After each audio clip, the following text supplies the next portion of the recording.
Well, welcome back. We're celebrating National Drink Wine Day, which is tomorrow. And John is here from Noble Sun Enterprises with a look at some wines that are from Hungary, right? That's what we're talking about this morning. What did you bring for us? Well, we have 4 different wines. We have a sparkling wine similar to a champagne. Okay. We have a dry white wine, a rosé, and a red wine that's a cuvée, a blend of a couple different grapes. What makes wines from Hungary interesting?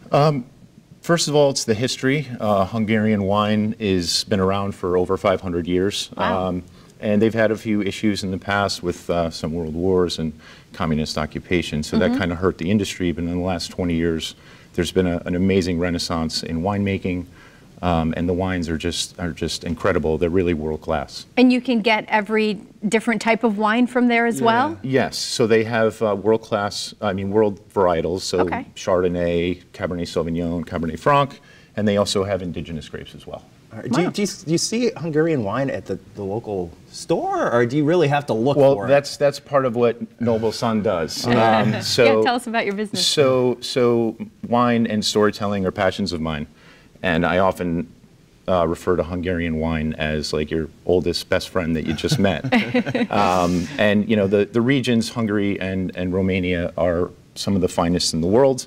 But the stories are unknown. Yeah, and, you don't hear too much about it. No, so that was the genesis of me starting Noble Sun. Yeah. Great. Yeah. How long have you been in business? About half a year. So it's very new. Yes. All right. Yeah. So then so what do? You're bringing these wines to shops around Connecticut, or how does that work? So I'm based here in Connecticut. That's how it starts. But we're doing an eventual national launch. Wow. Yeah. And how did you actually connect up with the people that actually are producers? So I was finishing up my MBA at Quinnipiac, and I took an international business trip out there in Budapest, and actually that's where I met the Szaustka family. And it all started from there. I tasted the wines, and I was like, these are incredible. Why are they not in the U.S.? Yeah. So it took a few years of, meeting winemakers and trying to figure out how to put the business together, but here we are. Do you know what kind of price point you're going to have for? Yeah, so that's the greatest part of this. These wines. Wine prices are going up and up and up, especially for the finer wines. And these wines are at that quality level, but the price point is fantastic. They're approachable.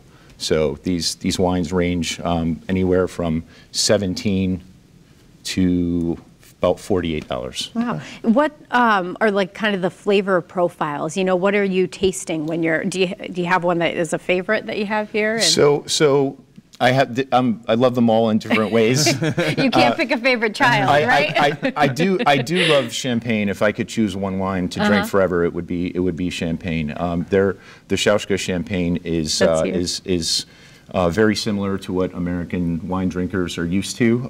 It does have 2 Hungarian varietals in it, Furmint and Haslevelu, but it also has Chardonnay. So the flavor profile is very similar to what people are used to. Oh, that's great. That's great. If people want some more information about your business, or if they want to find out where they can find these wines, how can they do that? They can reach me at john@thenoblesun.com. Okay. And I can tell them depending on where they are, where they can get them in Connecticut.